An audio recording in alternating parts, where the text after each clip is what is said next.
دھوکہ دینے والا ہم میں سے نہیں، اس حدیث کا کیا مطلب ہے؟ اگر کوئی مومن بندہ کسی کو دھوکہ دیتا ہے تو کیا وہ امت مسلمہ سے نکل گیا؟ ثاقب منصوری، انڈیا سے۔ دیکھیں اس طرح کی جتنی بھی احادیث ہیں جن میں آتا ہے جو پڑوسی جس کا بھوکا سوئے وہ خود کھانا پیٹ بھر کے کھائے وہ مومن نہیں ہے، یا جس نے نماز چھوڑ دی وہ کافر ہو گیا، تو اس طرح کی حدیثوں کا جو مفہوم ہے وہ یہ نہیں ہے کہ سچی مچی کا کافر ہو گیا، بلکہ کفر کے قریب پہنچ گیا۔ یا مومن نہیں ہے کا مطلب یہ ہے کہ اس میں گویا ایمان نہ ہونے کے برابر ہے۔ اس کی ایک مثال میں دیتا ہوں کہ مالدار کسے کہتے ہیں؟ جس کے پاس ٹھیک ٹھاک پیسہ ہو۔ اب 5 روپے جس کی جیب میں ہیں تو کیا ہم اس کو مالدار کہیں گے؟ ظاہر ہے نہیں کہیں گے، حالانکہ مالدار تو ہے وہ بھی۔ مالدار کا مطلب کیا ہے ڈکشنری میں؟ وہ شخص جس کے پاس مال ہو، تو 5 روپے بھی تو مال ہی ہے نا، تو اس لحاظ سے یہ تو مالدار تو ہے۔ تو حقیقت کے لحاظ سے تو یہ مالدار ہے، لیکن عرف کے لحاظ سے یہ مالدار نہیں ہے۔ یعنی عرف میں ایسے شخص کو مال والا کہا نہیں جاتا، کیونکہ اتنا تھوڑا مال ہے کہ اس تھوڑے کو آپ کیا مال کہو گے۔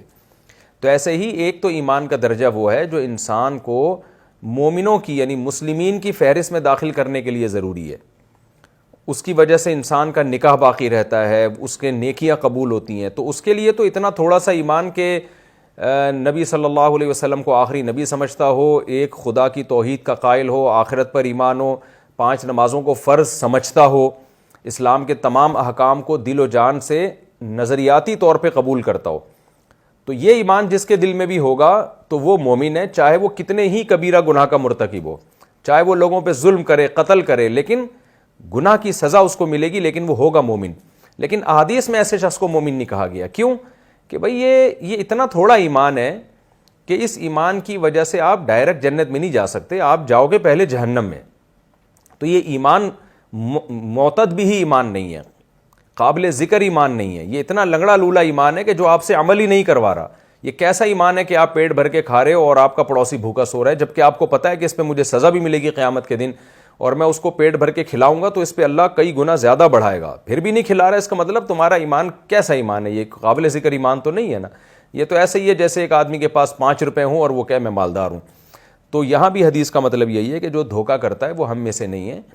تو مطلب یہ کہ پریکٹیکلی عملی مسلمان نہیں ہے وہ، ٹھیک ہے عقیدے کے لحاظ سے مسلمان ہے، سزا کھا کے جہنم سے نکل آئے گا ایک دن، لیکن عملی طور پر وہ مسلمان نہیں ہے، کیونکہ مسلمانوں والی علامتیں اس میں نہیں پائی جاتی۔ تو یہ نبی صلی اللہ علیہ وسلم تشدیداً مبالغتاً موٹیویٹ کرنے کے لیے آپ صلی اللہ علیہ وسلم یہ الفاظ استعمال کرتے تھے تاکہ ایمان والوں کو غیرت آئے کہ جب ہم عقیدے کے لحاظ سے مسلم ہیں تو عمل بھی تو ہمارا مسلمانوں والا ہو نا۔ تو یہ اس لیے آپ صلی اللہ علیہ وسلم نے کبھی یہ فرمایا کہ جو نماز چھوڑ دے وہ کافر ہے، کبھی یہ فرمایا کہ جو دھوکہ دے وہ ہم میں سے نہیں ہے، کبھی آپ صلی اللہ علیہ وسلم نے یہ فرمایا کہ جس کا پڑوسی بھوکا سوئے خود پیٹ بھر کے کھائے وہ ہم میں سے نہیں ہے۔ تو یہ ان تمام احادیث کا یہ مطلب ہوتا ہے۔